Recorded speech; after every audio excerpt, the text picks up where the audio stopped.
I am a 28 years old female. And I do babysitting on the weekends to make extra cash. There is one family I definitely should have phased out by now, but the kids are cute, and if I don't have another job, it's easy money. My issue is, the mom is never home on time. She used to not give me return times, but finally I started asking as it made it impossible to get anything done on the weekends. I'd go babysit so she could go to brunch, but she'd be gone from 11 a.m. to 7 p.m. My whole day was gone. After that, she'd start giving me times but never stick to them. She wouldn't even call to tell me, she'd just stay out. On Saturday, I got to her house at 6 and she was supposed to be home by 9. I told her she needed to be on time because I had plans to go out with friends. I was even getting ready at their house after I put the kids to bed. She promised. Of course, 9 o'clock rolls around and she's not home. I call her, no response. Text, no response. Another hour. Nothing.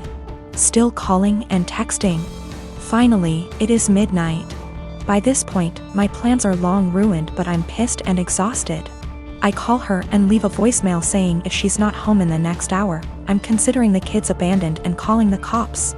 I also text her this. I try calling her 30 minutes later and it goes to voicemail on the second ring. I text her again and she leaves me on read. If she had reached out saying, hey, I'm staying out until X time, I would have stayed. I don't know any of her family nor the father of the kids, so I can't call them.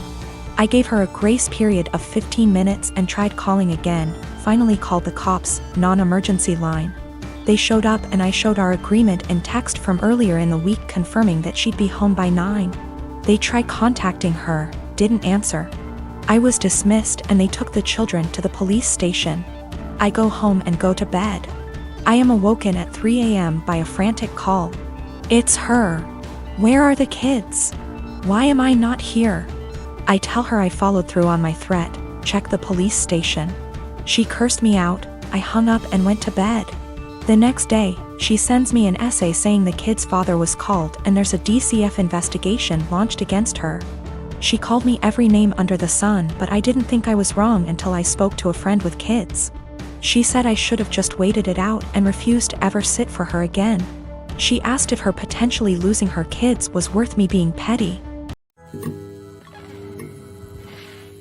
Almost all the marriages in my family have been arranged marriages. My mom's marriage to my bio dad was an arranged marriage, but it ended up in a messy divorce and him completely abandoning us before I was even born. My mom had a love marriage the second time, despite the disapproval of her family, and has been much happier with my stepdad than she probably would have ever been with my bio dad. Because of this, my mom has always been very adamant that she would not try to force us, my siblings and I, into arranged marriages despite what the rest of our family thought. I've been with my fiancé for 3 years now. We got engaged 2 months ago. He's met my parents and siblings, but as far as the majority of my extended family were concerned, I was single until 2 months ago. Early last year, my fiancé dropped me off home after work one day and my uncle was there. My uncle is the oldest sibling my mom has, so he's seen as the head of the family. He thinks he has a say in what the rest of us do. It was obvious my uncle was pissed, and he ended up grilling my fiancé, and I assume he met his standards. A lot of arranged marriages are about what both families can gain from one another, so he told my mom to get us married quickly.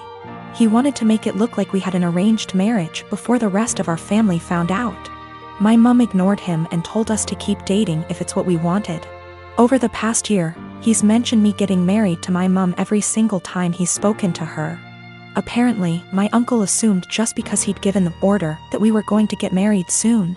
He told my cousin, his daughter, that I had agreed to an arranged marriage, and because I had and she was older, she should agree to the match he'd found her.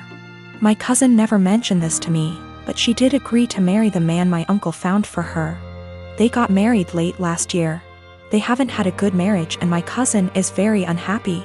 Her husband is incredibly controlling and hardly ever lets her go anywhere without him or a member of his family. Last week, she was over at my house when my fiancé came over to drop some of the clothes I'd left at his place over.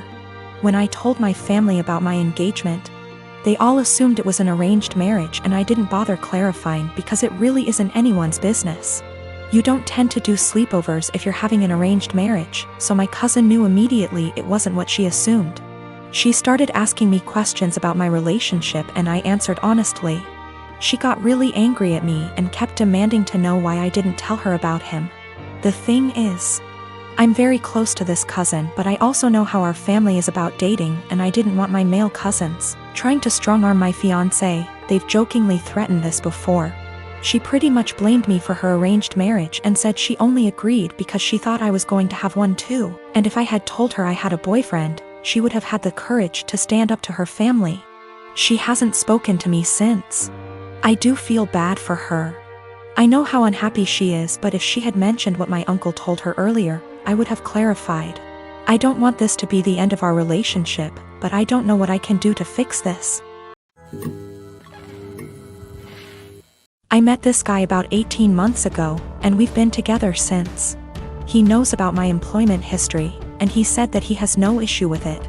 Though he did ask me to tell his family the white lie I occasionally use on my CV and stuff, which is that I was a waitress. A month ago we found out that I'm 2 months pregnant. He says this is great news, and we should move in together. I assumed he'd be moving into my place because he rents his far smaller 1-bedroom flat while I own mine. And I have room for a baby's room while he doesn't. Also, I really don't want to leave my flat. It's my flat, I love it, I could see myself living here for the rest of my life. And I don't want to lose the security of owning a flat and have to go back to paying rent or a mortgage each month. However, he then said that he didn't want to move into my place, and said I should sell it and we buy a place together. I said that I like my place, it means a lot to me that I was able to buy it. And it represents years of working my arse off scrimping and saving. He then said that he understands all of that. But we should be living together by the time the baby comes, and he didn't want to live in my flat. I asked him why not. It's a great flat, it's central to everything, it's spacious, it's got room for all his stuff. There's a daycare in the building, run//owned by another tenant, and a school 5-minute walk away, the list goes on. And he said that he didn't want to live in a flat that was bought with stripper money. That really pissed me off, and I told him no. Way am I selling my flat, and that he never had an issue with my stripper money paying for this flat before now. I said I wasn't giving up the security of owning a home for someone who tries to make me feel ashamed about something I don't feel ashamed of. He said that his point is if I sold the flat then we could get a new place with the money from the sale. I said, wouldn't that still be stripper money? And he said that's different, and I asked how. He then said he was going back to his place because I can't talk to you when you're in this state. He's gone back to his flat now, and he's texted me saying I'm overreacting / irrational, and I need to think of this realistically, rather than emotionally. He says he wouldn't feel right raising a child in my flat knowing how I purchased it, and selling / moving is the best idea of all of us, not to mention the fact he isn't on the deed because it's my place and it would never feel like our place because of this. I feel I might be the arse because I get why he might feel like it's just my place, and I feel I'm being too rigid in a time we need to work together.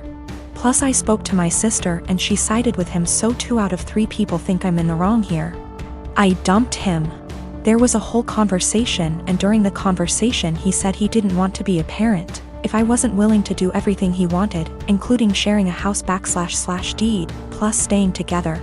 Also, at the start of the conversation I said what a few people suggested, which was that I'd be willing to sell and split the house with him, provided he paid 50%, and he got very, very angry. Very, very quickly. He also said a few other things, how it's all going to pan out just yet, but it looks like I'm going to be a single mother. Background: my grandparents have always been a big part of my life, as have the rest of my family. They had 5 children, including my father, and 13 grandchildren, 6 great-grandchildren. My grandparents are quite rich. They had 3 businesses until last year when my grandfather died. I am the child of my grandchildren and have always been very close to them. My grandma used to babysit me until I could go to kindergarten. I wrap Christmas presents for her every year. I decorate their house, and I worked at their bar on Fridays in college, no pay, as they are too old to do these things themselves. All this was offered to my cousins, but they never helped. My grandparents ran a show horse farm for over 40 years. It was what my father took with him and I quickly began to love. I used to go every weekend with my grandma up until high school when I started studying. Even though I don't ride horses anymore, my dad and I go to clean the stalls and look after the horses every week when my grandparents are away on trips. Usually once every 2 months. My grandparents were a huge part of my life. Problem: my grandmother died 4 weeks ago. It was devastating. My grandmother left my aunts, uncles, and dad about $85,000 each. Money for which she and my grandfather worked very, very hard. It was expected.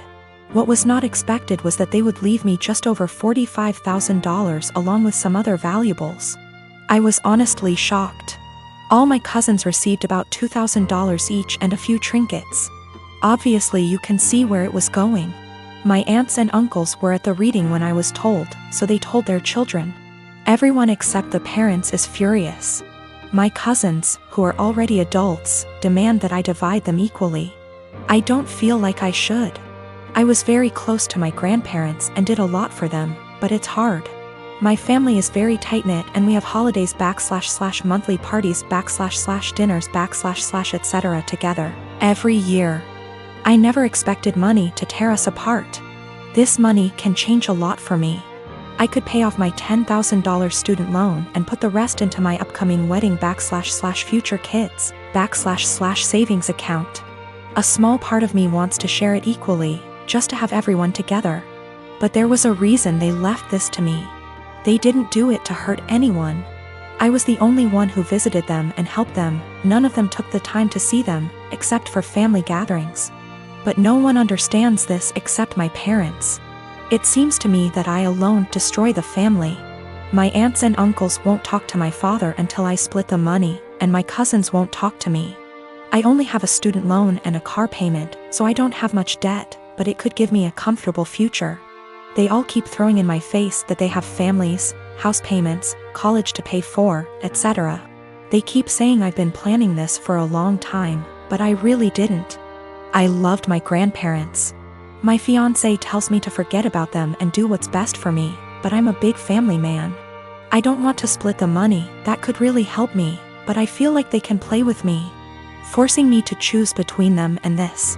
My parents also want me to keep the money for myself, as they think my family members are being ridiculous and demanding it. Is it right for me to keep that much? I feel like I deserve it. Is it right for me to put this money on my family? Or are the people I've been so close to all my life taking advantage of me? $45,000 versus $2,000 is a huge difference. PS, there is more in the will than I explained. Houses, classic cars, horses, farm, land, CDs, etc. The cash / checking accounts I was given is the only thing that seems to be a problem for everyone. I have inherited more money than my cousins. They demand that I divide it equally between them or never speak to them again.